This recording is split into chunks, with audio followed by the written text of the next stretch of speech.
오늘은 우리 가정교회 시리즈 3주차가 되었습니다. 지난주에 선포된 말씀 좀 기억하시나요? 네, 영어권 예배 참석하신 분들은 아마 좀 영상으로 보셔야 될 텐데요. 지난주는 우리가 공동체로서 한 몸을 이루었다는 말씀 드렸습니다. 교회가 머리가 되신 그리스도의 지체로서 연결된 몸인데, 이제 우리가 지체가 된 공동체를 이루어서 하나님의 모습을 닮아가야 한다, 이렇게 말씀드렸습니다.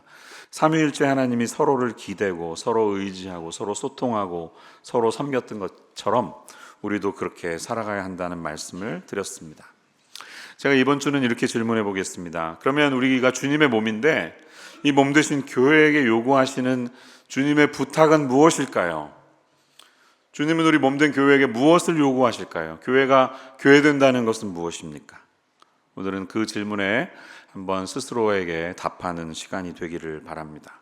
본문을 통해 주님의 교훈을 찾고 우리가 나아갈 바를 찾아가는 이 아침 되기를 축원합니다.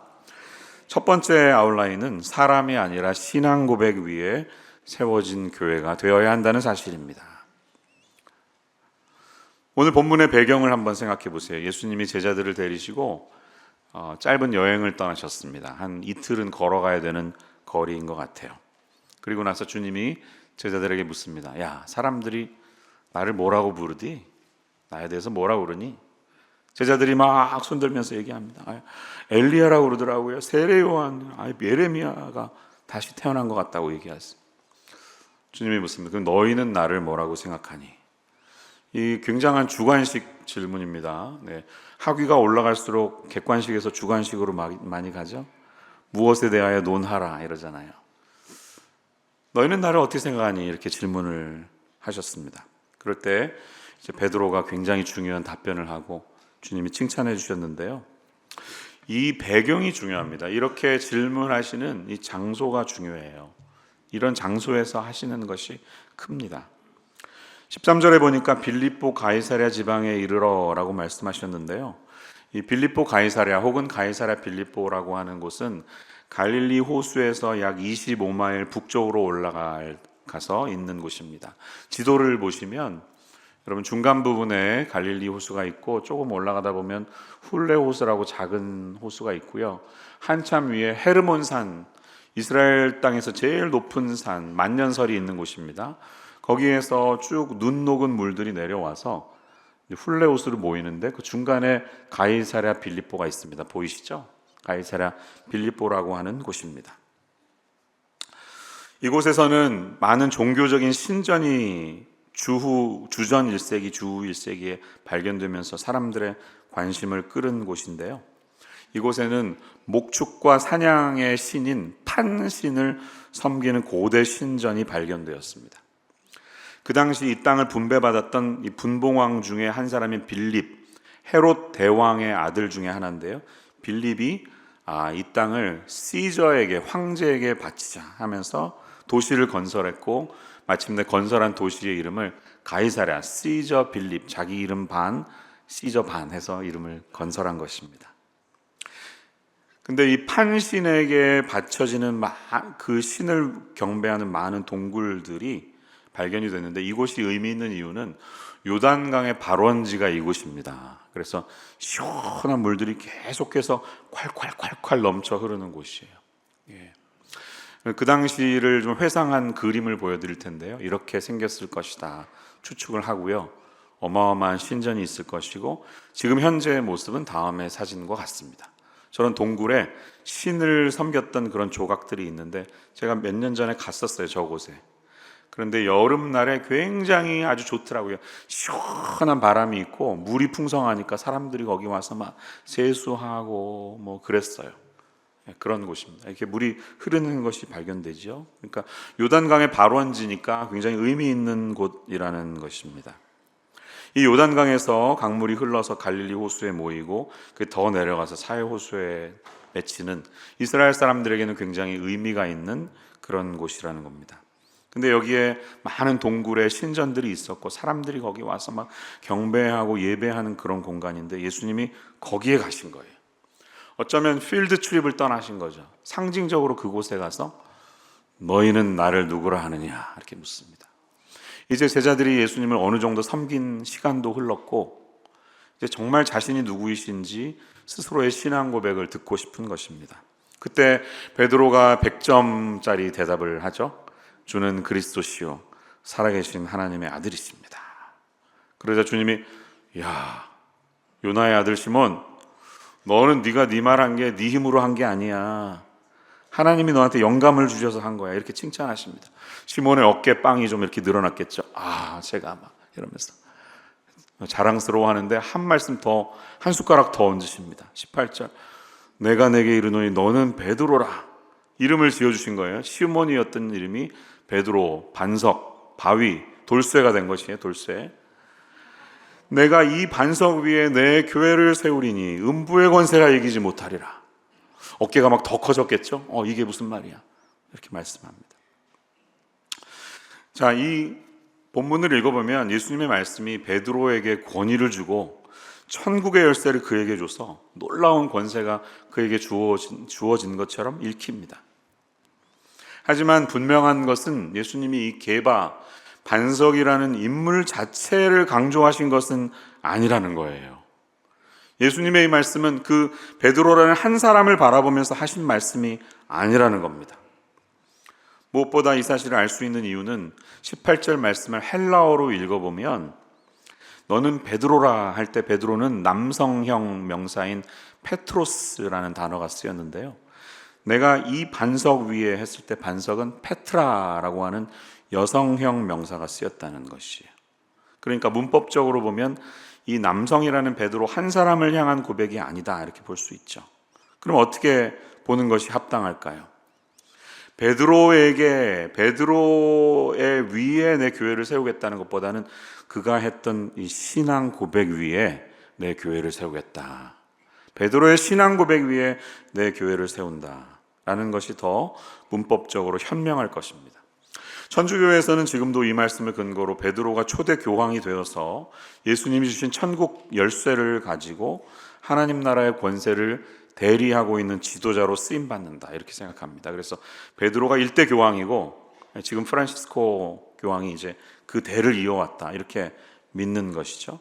그래서 유럽에 가보시면 다음과 같은 동상들도 우리가 볼 수가 있습니다. 사진을 한번 보시면 베드로가 오른손에 열쇠를 들고 권세를 누리고 있는 것이죠. 여러분, 근데 주님의 의도는 그렇지 않습니다. 한 사람에 대한 강조보다는 그에게 영감을 주셔서 온전히 신앙 고백하신 그 믿음의 고백 위에 주님의 교회를 세우시겠다는 의도이세요. 최근 마태복음을 연구하는 학자들은 이 말씀에 동의하지 않는 사람들도 있습니다. 예수님이 말씀하셨을 때는 헬라어가 아니라 당연히 아람어로 말씀하셨기 때문에 아람어로 보면 게바, 세파스, 내가 이 게바 위에 게바를 세우겠다, 이렇게 말씀하셨으니까 헬라어 그 논리는 통하지 않는다, 이렇게 주장합니다. 언뜻 보면 일리가 있는 주장입니다. 하지만 이 남성 명사 페트로스라는 단어는 베드로라는 그 한 인물에 대한 강조라기보다는 그렇지 않고 베드로로 시작되는 모든 사도, 사신, 보내심 받은 사람들을 향한 것임을 우리가 전후의 문맥을 통해서 알 수가 있어요. 예수님의 약속은 베드로로 상징되는 주님의 말씀을 가지고 이 세상에 나아가는 모든 사신들, 사도들을 향한 약속이다, 이렇게 볼 수가 있습니다. 여러분, 19절 말씀에서 주님이 약속하시죠. 내가 천국 열쇠를 내게 주리니 내가 땅에서 무엇인지 매면 하늘에서도 매일 것이요 내가 땅에서 무엇인지 풀면 하늘에서도 풀리리라, 이렇게 말씀하십니다. 이게 무슨 뜻일까요? 여러분, 우리가 예수님의 보내심을 받아서 세상에 나아가서 주님이 원하시는 일들을 해나갑니다. 그것이 복음 전도일 수도 있고, 그다음에 섬김에 들 수도 있고, 긍휼을 베푸는 것일 수도 있고, 병을 고치는 것이 될 수도 있고, 여러 가지가 있습니다. 그런데 교회가 하는 것이 굉장히 미약해 보일 때가 있죠. 연약해 보이지만 우리가 주님의 이름으로 무엇인가를 하려고 할 때 똑같은 측면의 영적인 측면이 하늘나라에서 동시에 일어나고 있다는 것을 기억하라는 겁니다. 땅에서 매면 하늘에서도 매이고 땅에서 풀면 하늘에서도 풀리는 이 하나님의 일을, 하나님의 권세를 너희에게 주신다, 이렇게 말씀하고 있습니다. 우리가 가정교회에 흩어져서 매주 모여서 때로는 쓸데없는 이야기를 하는 것 같습니다. 그러나 잘 생각해 보면 나에게 문제가 있습니다. 나의 문제를 하나님께 맡깁니다. 저를 위해 기도해 주세요. 이런 것이 아닐까요? 삶을 나누면서 어떻게 우리가 크리스찬으로서 더 예수님 원하시는 삶을 살 수 있을지에 대한 고민이 나누어지고 그에 따라서 우리가 함께 기도합니다. 우리가 그냥 연약하게 기도할 때 아무런 능력도 나타나지 않고 별것 없어 보이지만 우리가 예수의 이름으로 할 때 어떤 일이 벌어지고 있습니까? 하나님 나라에서 동시에 천군 천사들이 이 똑같은 상황을 보면서 함께 영적인 측면에서 보면 동일한 권세가 일어나고 있다는 사실을 기억하라는 것입니다. 그러니까 담대하게 주님의 권위를 가지고 이 땅에서 보내심 받은 자로서 살아가시기를 축원합니다. 이것이 어떤 모습일지 한 측면에서 비교할 수가 있는데 마태복음 18장 18절에 가면 비슷한 말씀이 나옵니다.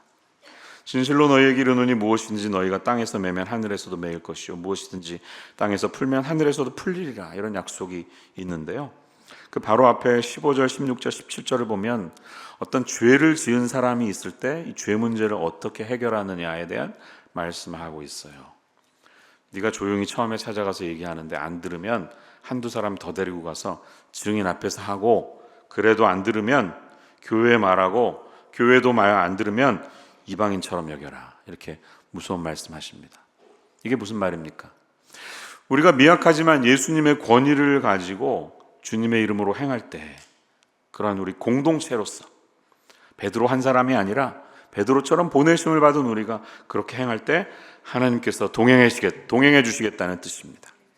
그런 말씀으로 여러분, 하나님께서 우리 교회, 우리 가정교회에 놀라운 권세를 주셨음을 기억하면서 주님 앞에 나아가는 믿음의 백성들 되시기를 축원합니다.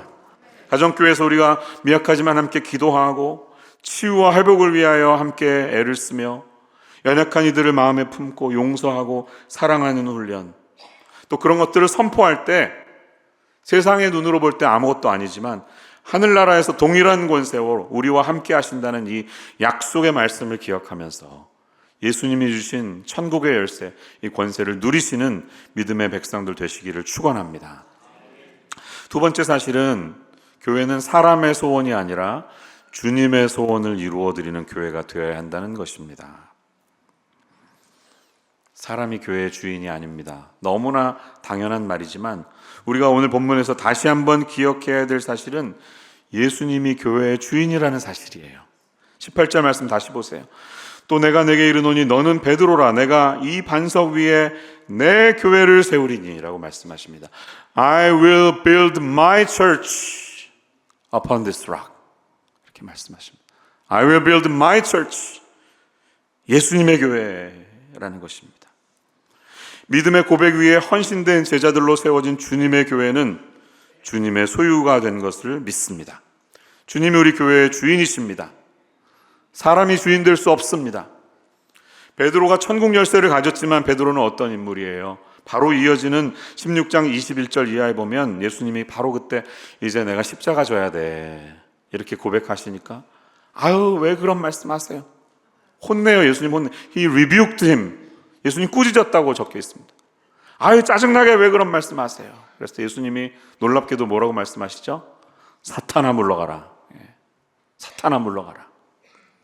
우리의 연약함을 말씀합니다. 한 사람은 이렇게 연약할 뿐입니다. 교회 주인이 주님이시라는 거예요.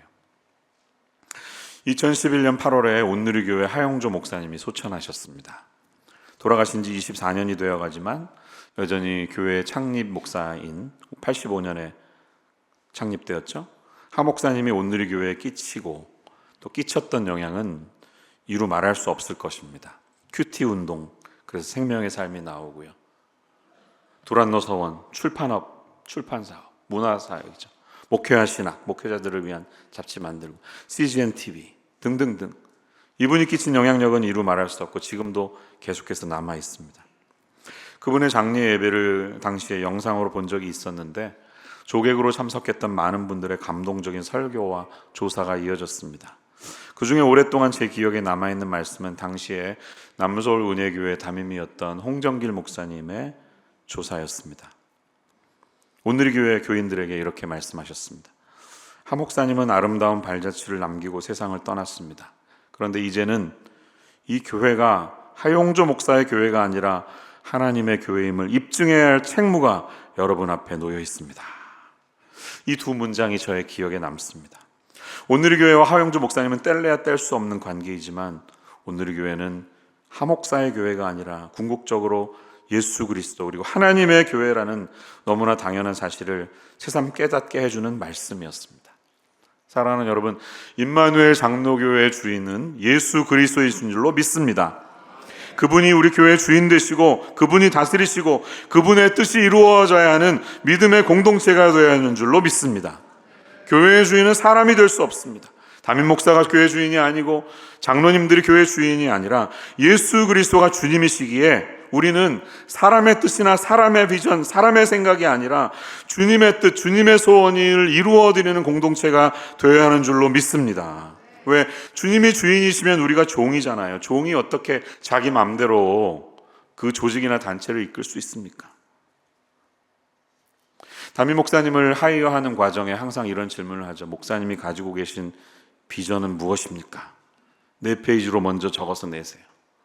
이러면 저의 꿈은 이것이고 저는 이런 은사가 있고 목회를 하게 되면 이런 교회를 하고 싶습니다.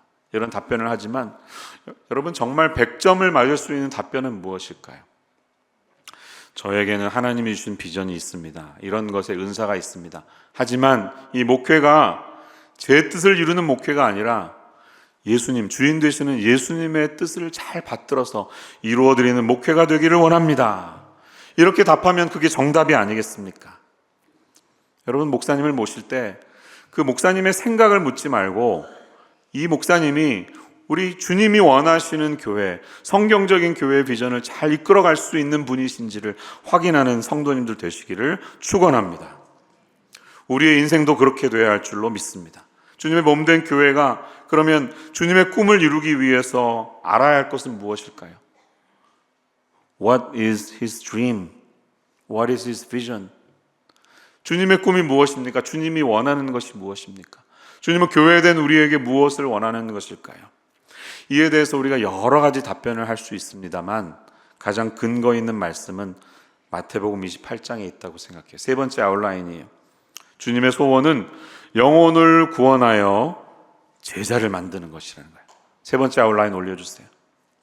영혼을 구원하여 제자를 만드는 것이 교회의 존재의 목적임을 우리가 알아야 하는 줄로 믿습니다.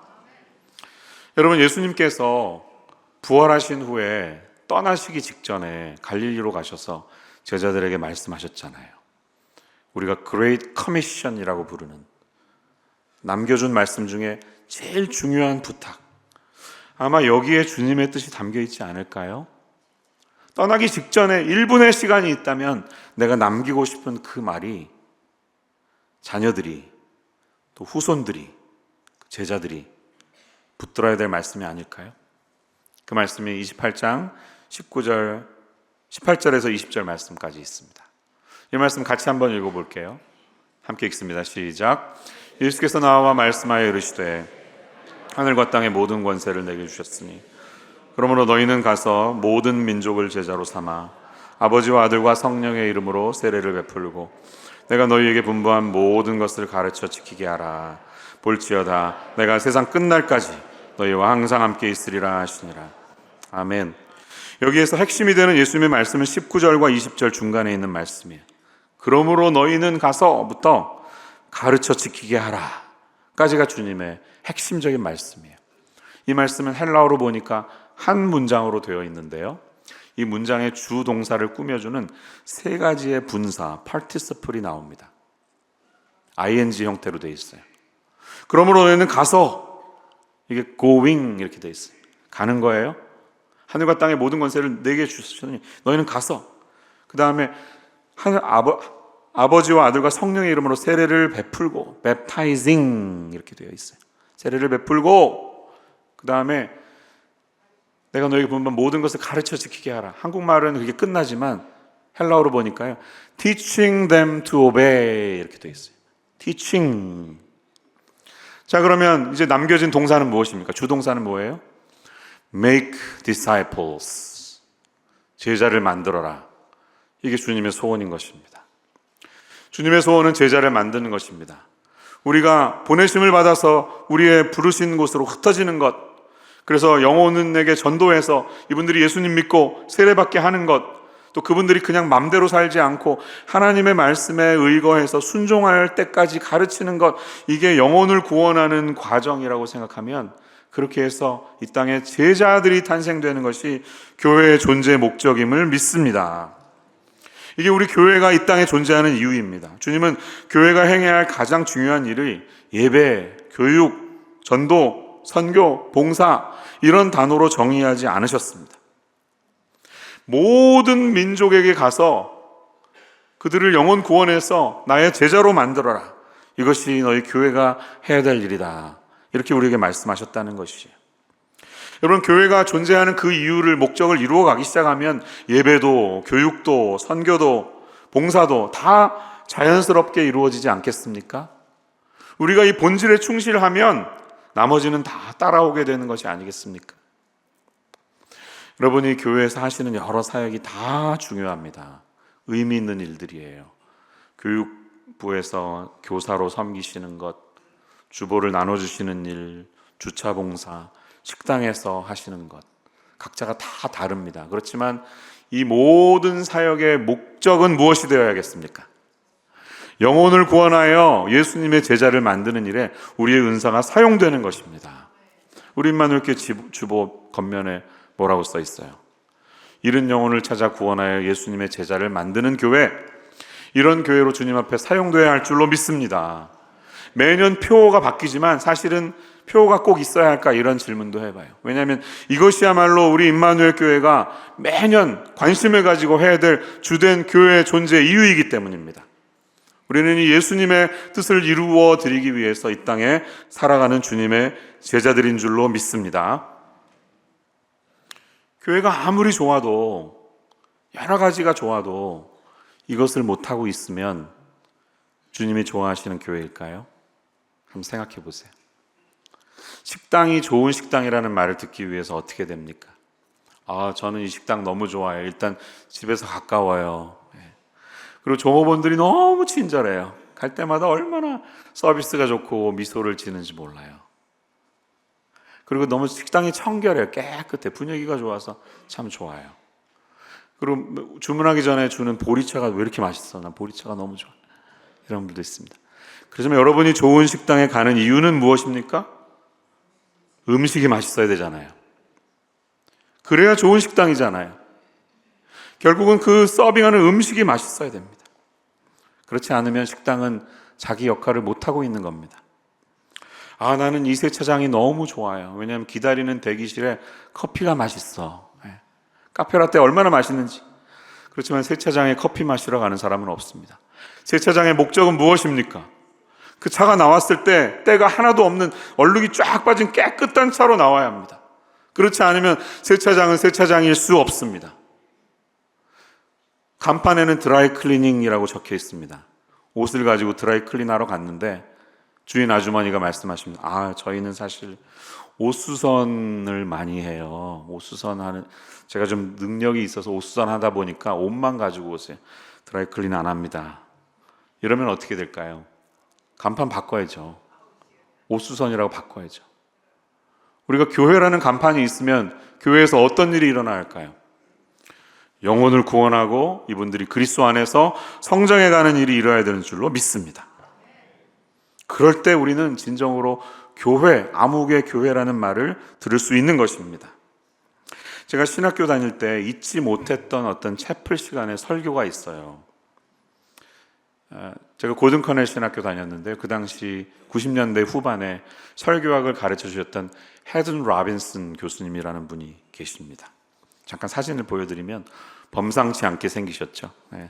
2017년에 돌아가셨는데 베일러 유니버시티에서 96년에 12 most effective preachers in the English speaking world, 영어권에서 가장 효과적으로 설교하는 12명의 설교자 안에 들어간 분이십니다. 굉장히 유명한 분이에요.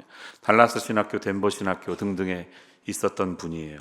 설교를 정말 잘 가르치시고 그분의 설교와 교재가 많은 신학교에서 사용되는데요. 98년도의 어느 날이었어요. 제가 이 설교를 잊지 못해서 검색했더니 오디오 자료가 있더라고요. 근데 98년 가을이었어요. 그러니까 거의 27년이 넘은 설교인데 지금도 그 설교를 저는 잊지 못합니다. 정말 탁월하죠? 그런 거 보면. 이 설교의 제목은 Church of God in Christ, the Chicken Restaurant 이라는 제목이에요. 여러분 검색하시면 나와요. 이 설교 예화를 제가 좀 조금 길지만 축약해서 여러분께 나누고 설교를 마치려고 합니다. Church of God이라는 교단이 있어요. 그래서 혹시 오해하지 않으시기를, 이 교단과는 아무 상관없습니다. 이거는 하나의 parable, 비유입니다. 그렇지만 예수님이 비유를 통해 하실 말씀을 하셨듯이 이 비유를 통해서도 우리로 하여금 무엇인가를 생각하게 하는 그런 메시지가 분명히 있습니다. 이분이 덴버에 사실 때 이야기입니다. 딸과 함께 여행을 떠났어요. 부에나비스타라는 산맥이 있는 곳에 갔다가 돌아오는 길이었습니다. 콜로라도에는 산맥이 아주 많죠. 락키 마운틴이 있으니까. 근데 간판에 Church of God in Christ, the Chicken Restaurant 이런 간판이 있는 것이 너무 신기한 간판이잖아요. 도대체 뭘까? 마침 또 출출하기도 하고 아빠 우리 들어가 봐요. 딸과 함께 그 식당에 갑니다. 그랬더니 그냥 단순한 식당이 아니라 거의 띠팍에 가까운 수준의 어마어마한 시설이 거기에 있습니다. 보통 이 식당은 굉장히 바쁜 식당입니다. 주일이나 수요일 같은 때 가면 45분, 1시간씩 기다려야 되는 바글바글한 곳인데 식사 때가 조금 지나서 이제 비퍼를 주면서 기다리세요. 금방 자리 날 거예요. 이렇게 말합니다. 주변을 돌아봅니다. 식당 옆으로 가니까 왼쪽에 숲속의 교회 The Church in the Wildwood라는 교회가 있습니다. 그 교회 안에 들어갔더니 고급 음향 시스템을 통해서 20세기 초에 회중들이 불렀던 옛 찬송가들이 쭉 나옵니다. Amazing Grace 뭐 이런 찬양들이 흘러나오는 거예요. 그러면서 곡이 끝나고 한 시골 설교자의 목소리가 들려오는데 경건한 삶을 촉구하면서 복음의 메시지를 선포하는 그런 전시장 같은 교회가 있습니다. 그 교회에서 나와서 조금 더 왼쪽으로 갔더니 대형 금속 패널로 만들어진 건물이 보입니다. 지금 우리 본당보다는 한 반 정도 되는 극장에 가까운 곳입니다. 이 극장의 전면에는 예수님의 십자가 처형 장면을 그린 거대한 초상이 걸려 있습니다. 이곳에서는 매 20분마다 빛과 음향을 활용한 쇼가 펼쳐집니다. 조명이 십자가 아래 서 있던 다양한 인물들을 비추어주면 나레이터가 그들에게 십자가가 어떤 의미였는지 설명합니다. 그리고 전체 내러티브를 통해서 기독교의 핵심 메시지인 십자가의 의미가 단순하지만 명확하게 전달이 됩니다. 거기를 나와서 보니까 큰 놀이터 같은 곳이 있습니다.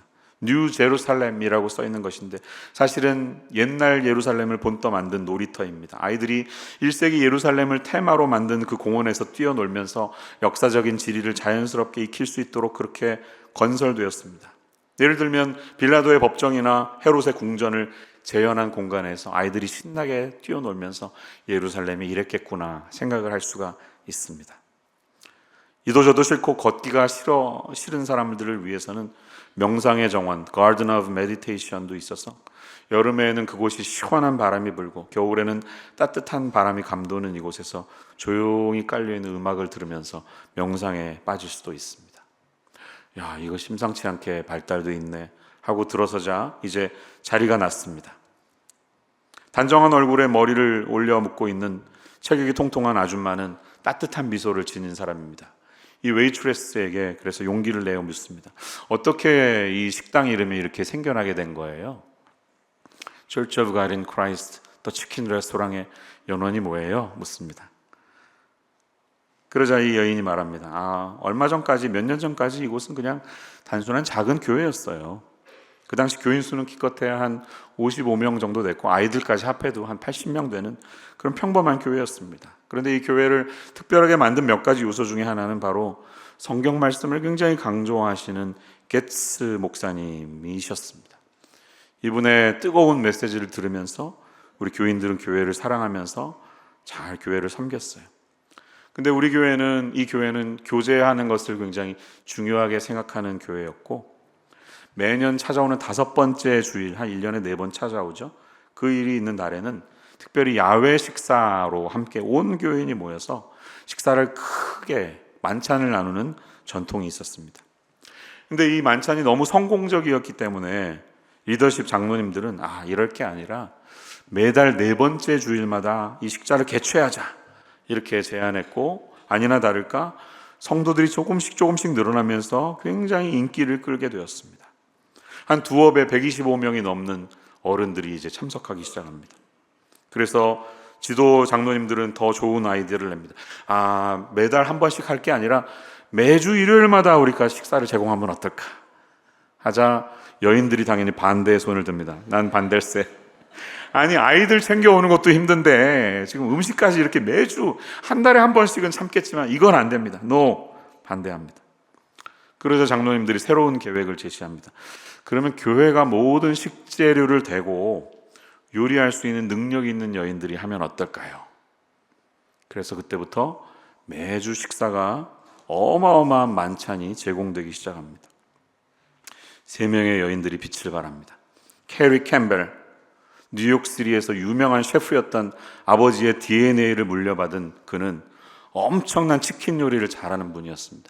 증조 할머니부터 이어받았던 이 레시피를 가지고 만들어내는 그 캐리가 만들어내는 치킨은 켄터키 프라이드 치킨이 갑자기 하급처럼 취급되는 아무것도 아닌 그런 치킨 요리였습니다. 세상에 이렇게 맛있는 치킨 요리는 없었습니다. 제니 해리스는 너무 비스킷을 가볍게 맛있게 만들어서 훅 불면 날아갈 것 같이 그렇게 맛있는 비스킷 레즈베리에 찍어서 딱 먹으면 막 그냥 천국이 여기구나 느낄 정도의 그런 비스킷을 만드는 여인이었습니다. 마거렛 깁스는 세상에 가장 아이디어란 피칸 파이를 만드는 분이었습니다. 그동안 슈퍼마켓에서 먹는 피칸 파이는 다 내다 버려야 될 정도로 이런 피칸 파이가 없다. 날마다 교인들이 칭송합니다. 매주 음식하다 보니까 그러면 이 3분에게 사례를 드려야 되겠네. 페이를 받기 시작합니다. 이 요리팀 때문에 교인 수는 점점 증가했고 교회는 250명, 300명을 넘어서 대형 교회로 성장하기 시작합니다. 이제 식사 시간이 너무 중요해졌기 때문에 목사님, 예배 끝판에 식사 준비하러 나가는 사람들이 많으니까 설교를 좀 25분으로 줄여주세요. 이렇게 요청이 오기 시작합니다. 이 맛있는 음식을 경험하기 위해서, 이 신기한 교회를 보기 위해서 여기저기에서 사람들이 찾아오기 시작합니다. 사업을 하고 있었던 한 비즈니스맨인 장로님은 그러면 덴버 근처에 유명한 교회 컨설팅 펌이 있는데 우리가 한번 컨설팅을 받아보자. 그들의 도움을 받습니다. 이 컨설팅 펌에서 교회를 관찰한 후에 3가지 조언을 합니다. 첫째, 이제는 방문객이 500명, 600명을 넘어서는데 보니까 주차할 데가 없어요. 땅을 구입하십시오. 땅을 사셔야 됩니다. 그래야지 교회가 클 수 있습니다. 어떻게 부지를 구입하나 생각하는데 그 사실을 알았던 교회 출석 교인인 한 분이 바로 교회 옆에 땅을 가지고 있었는데 10에이커의 땅을 기부합니다. 땅 문제가 해결됐어요. 사람들이 더 많이 몰려오죠. 2번째 조언, 기존 건물로는 이제 더 이상 사람을 수용할 수 없습니다. 이 실외에 테이블을 배치해야 할 정도로 이제 협소하고 여름과 겨울이 되면 이제 힘드니까 새 건물을 지어야 됩니다. 건물을 지으십시오. 근데 그건 보통 예산은 아니죠. 고민하던 차에 베시 벌크라고 하는 나이 든 할머니 한 분이 거의 이제 돌아가실 때가 됐는데 그 당시에 갑자기 AT&T 주식이 대박을 칩니다. 그 할머니는 누구의 조언을 따라 이 IT 주식에 모든 것을 쏟아붓고 있었습니다. 그러면서 내 유산을 교회에 기증한다 하면서 500만 불 이상의 돈을 30년 전이에요. 기증합니다. 그리고 교회는 그녀의 도네이션으로 건물을 지었고 건물의 중심에는 기념관도 있었고 채플의 이름을 그녀의 이름을 짓습니다. 베시 버크 채플. 3번째 조언, 이제 새로운 담임 목사님을 찾으십시오. 교회는 엄청나게 커졌고 이제는 이 엄청난 교회 살림을 운영할 수 있는 행정의 은사를 가지신 새로운 지도자가 필요합니다. 이렇게 조언합니다. 그 조언에 따라서 기존의 게츠 목사님은 물러나고 이 대규모 운영을 할 수 있는 능력을 가지신 젊은 목사님을 하이어합니다. 그리고 이분은 새로운 사역들을 막 저돌적으로 추진하면서 큰 성공을 거둡니다. CD-ROM 사역이 30년 전이니까요. 그러면서 치킨 디너 릴리지어스 아웃리치 미션 이런 걸 하면서 엄청난 성공을 거두기 시작합니다. 이제 예배는 30분으로 단축되었고 성도들이 우리도 좀 성경을 배우고 예배 드릴 수 있는 시간이 필요하다 하자. 그러면 화요일에 합시다. 매주 화요일에는 별도의 예배와 신자들을 위한 신앙 교육이 운영됩니다.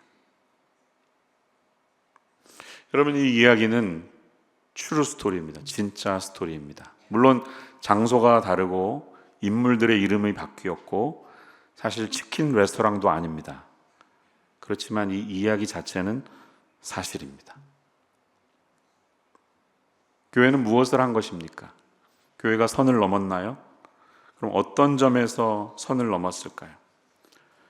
교회는 치킨 레스토랑이라는 이름을 붙이면 안 된다 이렇게 말한다면, 아니 교회의 이름이 병원에도, 인슈런스 컴퍼니에도, 북스토어에도, 심지어는 옷가게에도 붙이는 경우가 있는데 왜 안 될까요? 라고 물을 수 있습니다. 교회는 컨설팅을 받으면 안 된다. 아니 교회가 더 문화적으로 지역사회에 접근하기 위해서 노력하는 이런 모든 헌신들이 의미가 없는 것일까요? 교회는 그러면 제공하는 음식이 치킨도 막 드라이하고 맛도 없어야 되고 비스켓도 딱딱해야 되고 막 그래야 됩니까?